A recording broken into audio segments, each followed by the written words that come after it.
नमस्कार दोस्तों, हमारे चैनल के अंदर आपका स्वागत है। तो दोस्तों कमेंट के अंदर लिखिए जय तुलसी माता, ताकि माता तुलसी की आपके घर के अंदर हमेशा सकारात्मकता बनी रहे। दोस्तों आज हम आपको बताने वाले हैं कि देव उठनी एकादशी,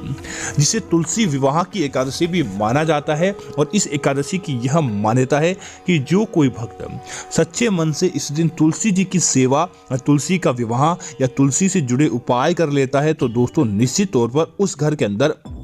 भगवान विष्णु जी का स्थायी वास हो जाता है और माता लक्ष्मी और भगवान विष्णु जी की कृपा से उस घर परिवार के अंदर किसी भी प्रकार की कोई समस्याएं नहीं आती। और दोस्तों वैसे तो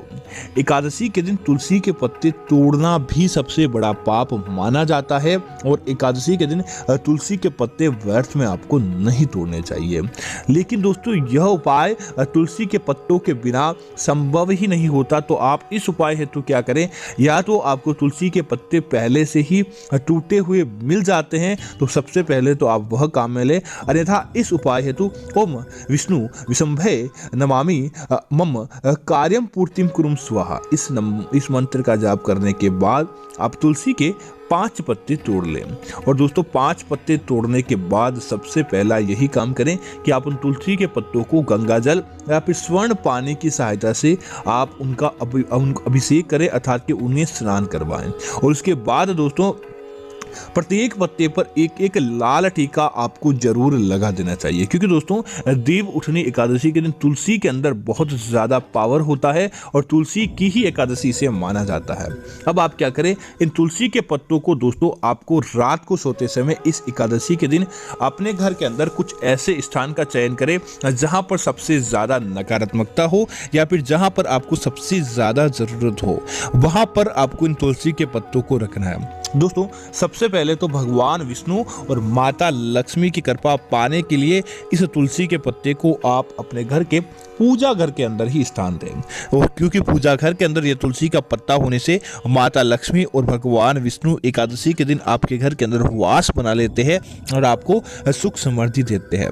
दोस्तों दूसरा पत्ता आपको अपने घर की रसोई घर के अंदर अपने आटे के पात्र में डाल देना चाहिए, क्योंकि दोस्तों जैसा हम अन्न खाते हैं उसी के अनुरूप हमारा कार्य होता है और उसी के अनुरूप हमारी किस्मत और हमारा भाग्य और हमारा मस्तिष्क चलता है। तब आप अपने आटे के पात्र के अंदर इस एकादशी के दिन तुलसी का वह पत्ता डाल दें, ताकि हमारे घर परिवार के अंदर अपने आप ही सकारात्मकता देखने को मिले। दोस्तों जो तीसरा पत्ता होता है, इसे दोस्तों आपको अपने शयन कक्ष के अंदर रात को सोते समय अपने तकिए के नीचे रखकर सो जाना चाहिए,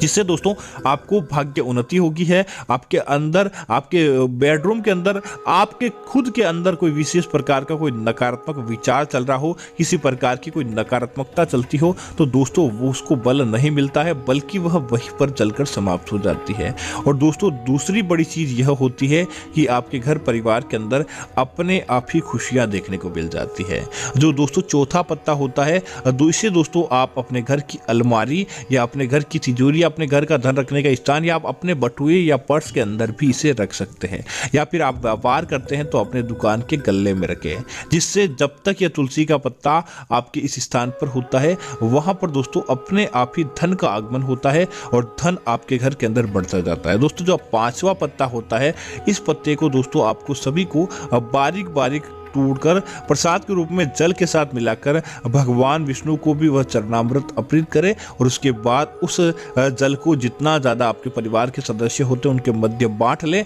और उस प्रसाद के रूप में आप सारे परिवार के सदस्य ग्रहण करें। दोस्तों वह जल आपके घर के अंदर रहेगा तो समझ लीजिए कि कभी भी किसी प्रकार का कोई दुख दारुणिया आपके जीवन के अंदर देखने को नहीं मिलेगा, और देखते ही देखते आपका सारा काम बन जाएगा। और दोस्तों उसके बाद आप क्या करें कि आपने जो अपने घर की रसोई घर के अंदर रखा है उसे ऐसे ही रखने दे, आपके अपने पर्स के अंदर रखा है उसे ऐसे ही रखने दे, लेकिन जो दोस्तों आपने अपने पूजा घर के अंदर तुलसी का पत्ता रखा था और साथ ही साथ दोस्तों आपने अपने शयन कक्ष के अंदर तुलसी का पत्ता रखा था, एकादशी निकलने के बाद उन पत्तों को अपने घर के अंदर एक दीपक जलाएं और दीपक के साथ ही उन पत्तों को आपको जला देना चाहिए। और दोस्तों उसका धुआं जो आपके घर के अंदर फैलता है वह एक सकारात्मक वातावरण तैयार करता है, जिसकी वजह से आपके ऊपर किसी भी प्रकार की कोई दुष्ट हानि नहीं रहती और निश्चित तौर पर देवी देवताओं का आगमन आपके घर के अंदर होता है इस उपाय को करने से। तो उम्मीद है कि यह जानकारी आपको अच्छी लगी होगी। इस प्रकार की अन्य जानकारी देखने के लिए आप हमारे चैनल को सब्सक्राइब करें और साथ ही साथ वीडियो को लाइक और शेयर करना ना भूलें, ताकि इस प्रकार की जानकारी आपको मिलती रहेगी। धन्यवाद मित्रों। जय श्री राम मित्रों।